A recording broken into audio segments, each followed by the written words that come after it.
What's up, guys? Before we get into today's video, I want to talk to you a little bit about the sponsor of today's video, which is Professor. Simply put, Professor is an app that will help you win more games of League of Legends. Before you even get into the game, by using the Professor app, you'll be able to auto import your runes, and when you get into the game, you'll be able to track the stats of all the players in the lobby, so you know who on your team knows how to play the champion they're currently playing, and who on the enemy team knows how to play the champions that they're playing. So as a jungler, you know where to path and what to do. Once the game ends, there's post-match analysis and breakdowns for you, so you can know what you can do better to win in the next game. And most importantly, Professor is completely safe and completely complies with Riot's terms of service. Over 8 million people use Professor, and you can be one of them today if you just go to the link in the description and download Professor completely for free. Dude, this LEC offseason, I'll be honest, I was not super hyped with it. Like, there's a lot of moves that just made no sense to me. Okay, let's go through.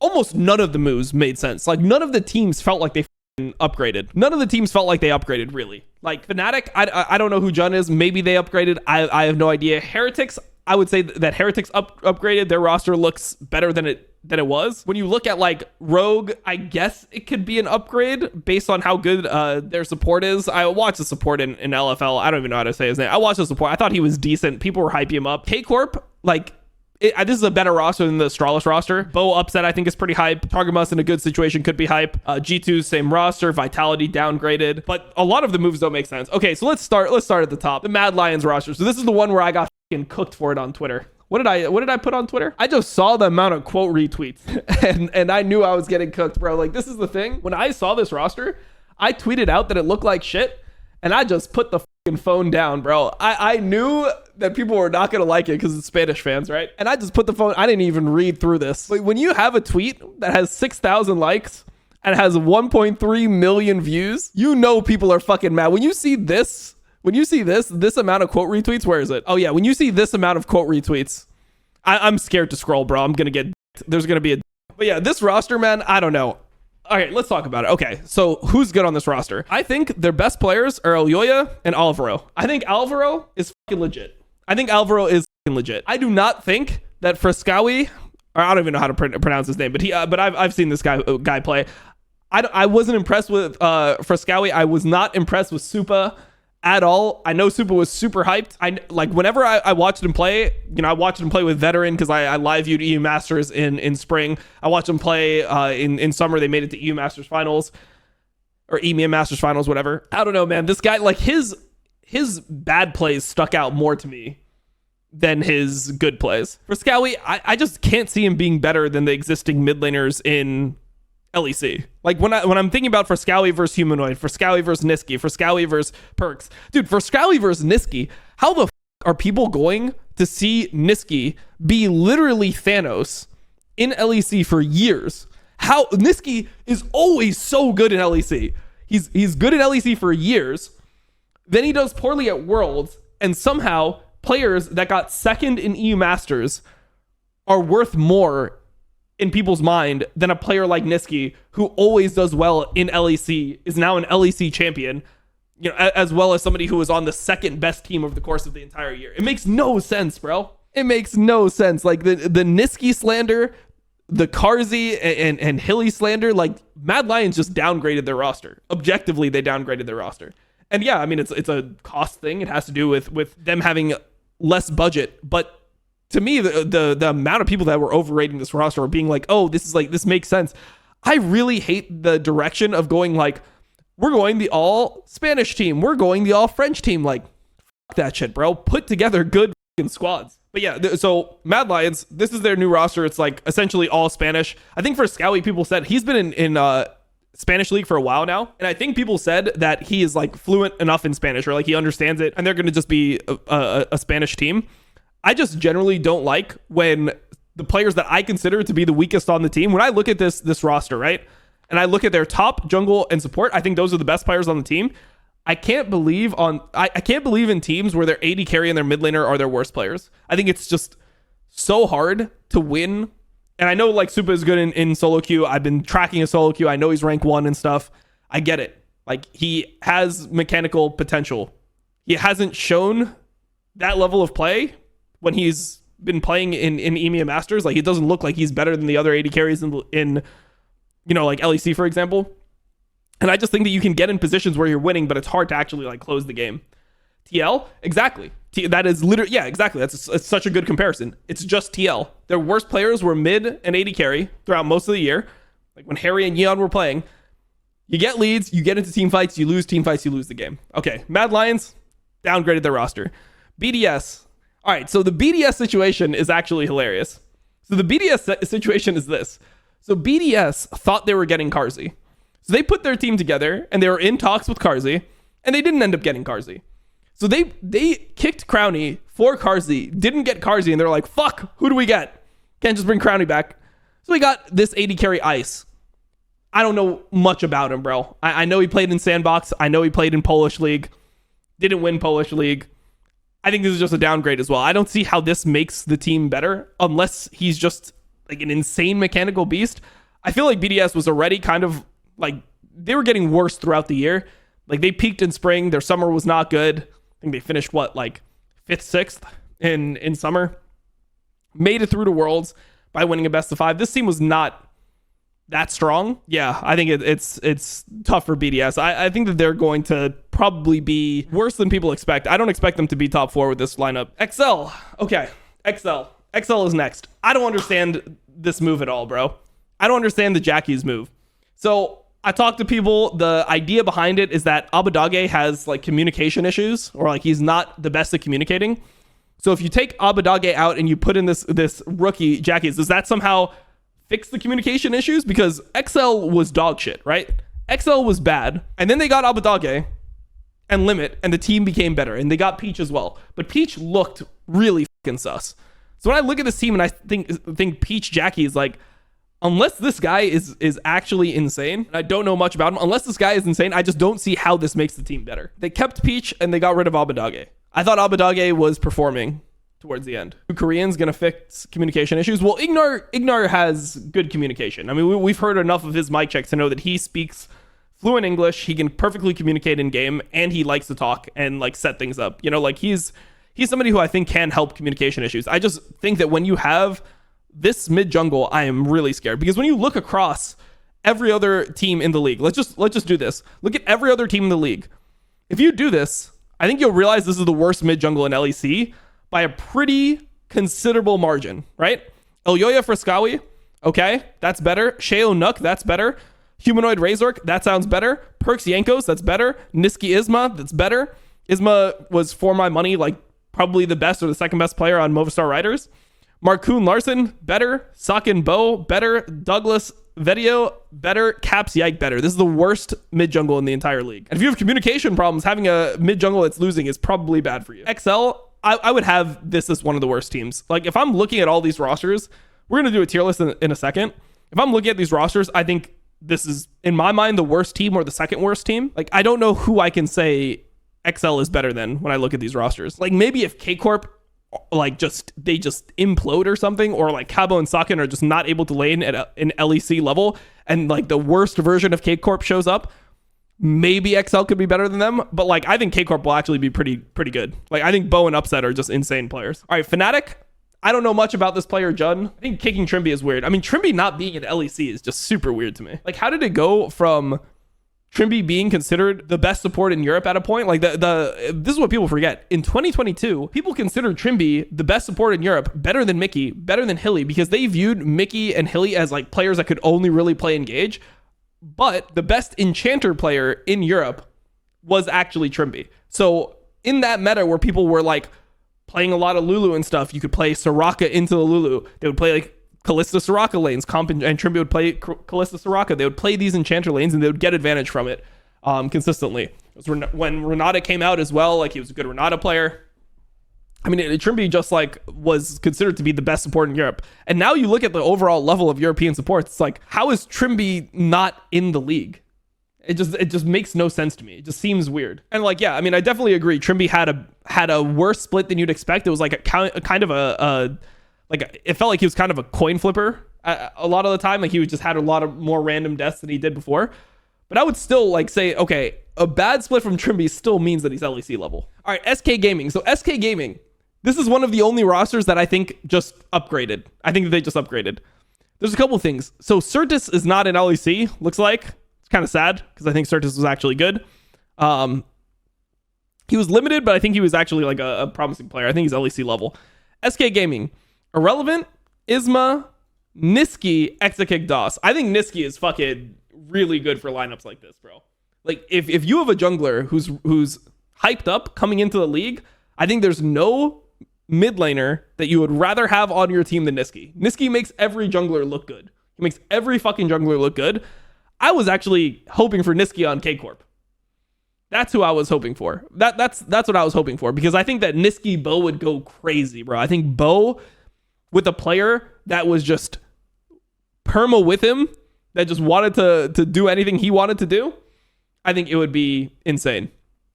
I think Marcoon might be better than Isma slightly, even though I think Isma is good, but I think Niski just makes this team, like, Niski is just a top tier LEC mid laner. This disgusting whelp DOS is still on the team. CBA.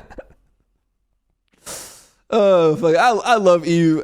Dude, I love EU fans. So SK Gaming, I think they upgraded. I think that this team will be pretty solid. Heretics the roster looks good. The only thing that scares me with the Heretics roster is potential lack of firepower, because at this point in like their careers, like Wonder, Perks, even the way Flockit plays, like Flockit is not a super lane dominant, I'm going to like shit on you all game 80 carry. Even when he plays things like Draven, we saw Flockit lose lane. Flockit is kind of just like a do his job. He'll never be too far behind. He'll show up in team fights and he'll like never lose you the game. He's kind of that type of 80 carry. And then when you have like Perks, who, you know, it feels like he can carry, but I think that he's best at like playing like facilitators as well. And then Wonder, who, you know, this whole when he subbed back in for Fnatic, obviously he has the huge champion pool, but I think that he's like best at just being weak side. Like when I think of Wonder, right, and I think of Wonder's best moments, I think of him like outplaying dives. I think of him playing like Ornn, Gragas, whatever, outplaying dives, like getting pressured, never being behind, and winning the game like that, like carrying through, being like less behind than you should be in situations. When I look at this roster, I'm just worried that there's potential for it not to have like the like firepower to actually just like beat top teams. Do we have somebody who's going to like carry the games? And then also like the Perks Kaiser thing scares me, because they played together on Vitality and Kaiser just looked bad all year. Kaiser looked super bad all year. So Kaiser's another player that in conversations 2 years ago, if you had a conversation 2 years ago today, November 25th, 2021, you'd be saying Kaiser's one of the best in LEC, right? Like you'd be like, oh, this is one of the best supports in Europe right now. Kaiser is a fucking beast. He's the new age, bro. The new age is Kaiser Trimby. We're done with Mickey Hilly. They're falling off. Kaiser Trimby are the new guys. And now he's just like one of the worst supports in LEC in your mind. Rogue. Let's talk Rogue. So they're done with Malrong, finally. Finally, we're done with Malrong. Malrong was rough this entire year. And now you have this Rogue lineup with Marcoon instead. And then you have Zolies. I don't know actually know how to pronounce this guy, but I've seen him play in LFL. This guy was pretty impressive. I have memories of his Blitzcrank. But yeah, I thought he had potential. I thought he was good when I watched him play. I didn't watch many games, probably close to 10. But I thought he was good. And he was somebody who was generally hyped up. And it seemed like he was living up to the hype for the most part. So this Rogue lineup on paper looks slightly stronger. I mean, last year, what did they end up? Technically last year, they were throughout the year like 7th, 8th. Like they're that type of team. I could see this being like a 5th, 6th place lineup. I still don't know how good Comp is going to perform. He had a really good 2022 summer. Last year, I thought he was underwhelming most of the year. I wasn't like that hyped with him. The Comp Trimby bot lane just didn't work out. That's why they ended up doing like a roster change as well. We have to see how good Comp is. I still believe in Larson. I think Larson is going to be solid. I'm just not so sure about everything else. K-Corp is an interesting one. I think this whole team just comes down to how good are the solo lanes when they get to LEC. Because when it gets to EU Masters, Cabo, Saken, they are some of the best top laners in you know, ERLs. Can they actually hold up in LEC? Because I think there's a world where Saken is just not LEC level. Like, I know people are going to hate to hear that, but I think that there's a world where Saken is just going to not be able to lane versus like these top tier LEC players. And yeah, if like their solo lanes are getting destroyed, it's pretty hard to play. I still believe in Bo a lot. I still believe in Upset. And I believe in Yamato. I think Yamato is a really fucking good coach. I mean, you've seen based off his results recently, like, you know, when he was with Fnatic, you know, when he was with Vitality. I mean, this guy has had good results, and everyone just kind of thought that, like, or the narrative around him in the Reddit community was that he was just good at leading people. Like, this guy has insane game knowledge. I would love to see how Yamato uses these pieces. Like, now he has a lot of weapons in his arsenal here. We watched Bo all year, and one of the things that we always talked about was that Bo looked like he was being misused within Vitality. The fact that this guy was just playing tank junglers all the time. How is he going to use these pieces to unleash Bo? Because, I mean, Cabo can play tanks. Cabo can play weak side. Sakin can play control mages. Upset is still, in my mind, one of the best AD carries in Europe. How is he going to use these pieces and make this a Bo-centered team? Because if Bo is not insane in this team, it's like the team is not going to work, right? You need Bo and Upset to be the best AD carry, best jungler in the league in order for this team to actually, like, be top 3, which I think is possible. It just, can the supporting pieces actually do well? Targamas is a question mark. I watched a decent amount of K-Corp because, you know, like, Yamato's my boy, and he watched all the K-Corp matches on stream. So I watched a decent amount of K-Corp games. Up until EU Masters, I felt like Targamas was really underperforming in K-Corp. I thought he was one of the worst players on the team. And then his split with XL was terrible, right? I wonder if he's going to play well in LEC this time. If he plays well, then I think, like, Upset Targamas can be good. Also, the other thing I'm a little worried about, my memories of Targamas when he was playing with G2 and he won, was that he wasn't a great laner. Like, Flocket and him were not good laning together. They were, like, best at trying to just get through lane, and Targamas was just kind of like leave lane and roam and do whatever. Upset is a very lane dominant player. Upset is one of the best laners in LEC. Is Targamas going to be able to keep up with Upset? Is he going to be able to play the way Upset wants to play, to develop lane leads and actually play hard through bot? Because I think that's also going to be a necessity. Do you see Casey being better than Vitality this year? Yeah, sure. Why not? You mean like this version of Vitality? Yeah, I could see it. I could see this not working at all, bro. I could see Photon, Douglas, Vedio. I could see this not working. G2, same roster. Nothing to say, right? Like, this should just be objectively the best team in LEC. Everyone who makes a tier list is going to have G2 first, unless they're on one of the teams, in which case they're going to have their team first, unless they have no self-confidence like Niski does, you know, which then he won't have himself first. But G2 is just the best team in LEC, right? The question should be, are they going to win every single split of LEC? Are they going to just 4-0, lock up more championships, and just have insane trophy cases? Vitality is interesting. Vedio, I feel like, needs a specific type of jungler in order to perform. I don't like the pairing of Vedio and Douglas, because Douglas is obviously a rookie. Like, I know he played at the end of last year with Vitality, but he hasn't played much on the big stage. And I feel like Vedio needs his jungler to kind of just be self-sufficient and making a bunch of good plays in order for him to function as a player. Like, you saw how bad he looked when he was playing with a bad jungler last year, and then when he started playing with Yankos, yeah, once they dropped the dead weight and he dropped Xerxes and he started playing with Yankos, how much better he was with a jungler that actually was just able to understand his lane at all points. So I'm curious about this pairing, because Vedio can look really bad if he's paired with a jungler that's not insane, and we don't know what Douglas's level is going to be. Also, like, Photon, he's a player that looked like a lot of Korean imports do in LEC, where they start off, they look really insane, and then by the end of the year, it just felt like he was not the same player at all.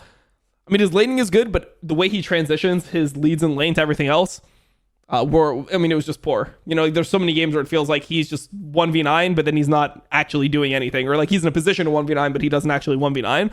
So this is the question. Karzi Hilly are going to be good.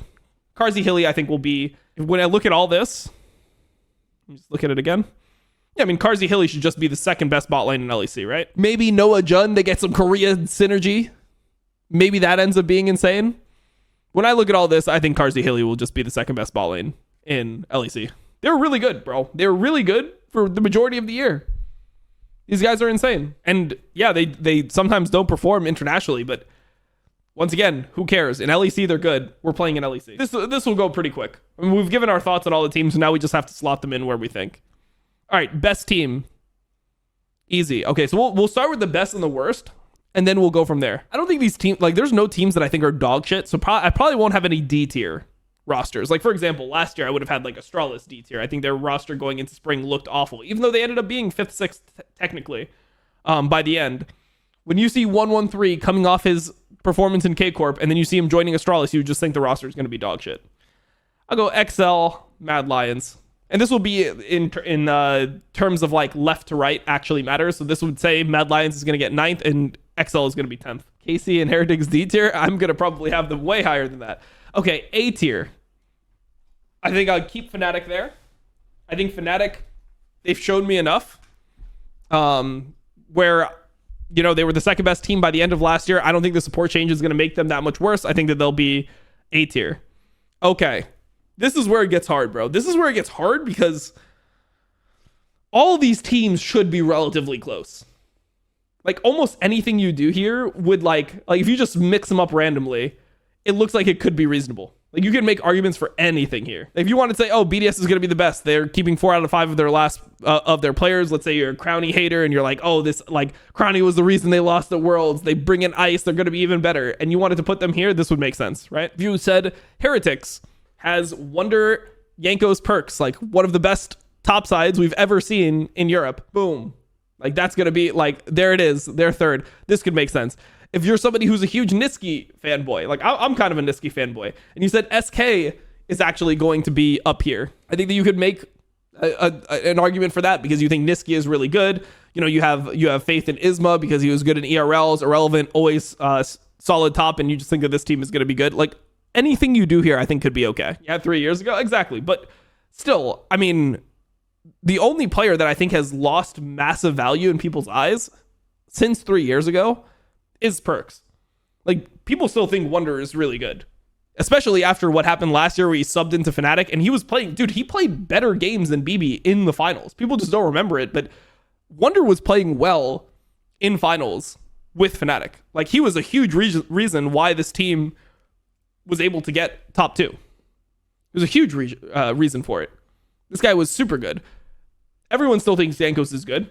There was points where people were saying Jankos was MVP when he was with Heretics last year, where I think you can make that argument when you're talking about like value for a player. Like, dude, his team was so bad, man. He had some of the worst solo laners we've ever had at LEC. Like, he had Ruby as a solo laner with Evie. Ruby Evie, bro. What? Ruby Evie, that's such a dog shit solo lane setup, and he was able to make it work. Like, this guy is still really highly regarded within Europe. Jack or Flocked, who do you want on your team? I think it just depends on what team you have. I think if you have a team that is not good and you want somebody who could potentially carry, I think you put Jack on the team. I think if you have a team where you just want the 80 carry to like go even and show up in team fights, then you have Flocked on the team. I think Flocked and Jack are just two way different players when you look at like what their strengths are. And it just depends on what type of team you have as to which one you want. Let's go towards the bottom of this. I'm going to go Vitality at the bottom of B tier. The reason for this is just simply that I don't really believe in the mid jungle. And I'm somebody who, when I see a mid jungle that doesn't look functional, that scares me a lot about a team. So I'll go Vitality at the bottom here. And then I'll probably go Heretics here, because I do believe in the team. I think this team will be solid. The thing about Heretics is like they have like one inter on the team, which is Kaiser, really. They have one inter on the team. I think they'll be solid. And I just think that they're going to be a smart team. They're going to know how to play the game. Vitality top 3. Maybe Vitality will be top 3. I could see it. I mean, if Douglas is good, if Douglas is legitimately a top tier jungler in the league, there's no reason why this team can't be like top 3. I mean, they could be top 2. Honestly, the only slot that I think is locked down is G2. Like this, like 2nd through 8th. This 2nd through 8th is really up in the air. It's really, really open this year. And I think that's because, in general, the level of LEC, like I said, it looks slightly lower. So maybe you could say Fnatic is a strong 2nd and you put like all these teams in B tier. Like that actually could be fair.